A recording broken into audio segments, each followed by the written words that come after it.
Paragraph 13 in the agreement references a distributive award. Not every agreement is going to have a distributive award.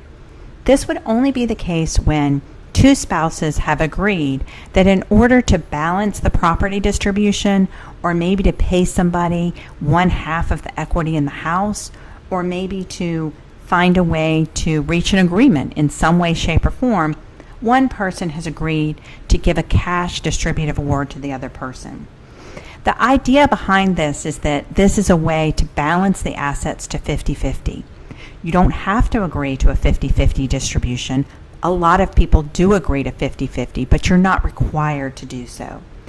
So it might be that you have agreed to a 50-50 property distribution just by you keep the assets in your name and your spouse keeps the assets in his or her name. And therefore, there would not be the need for the distributive award. The distributive award should be non-taxable because this cash that's being distributed is money that is intended to pay somebody one half of the property that they already own.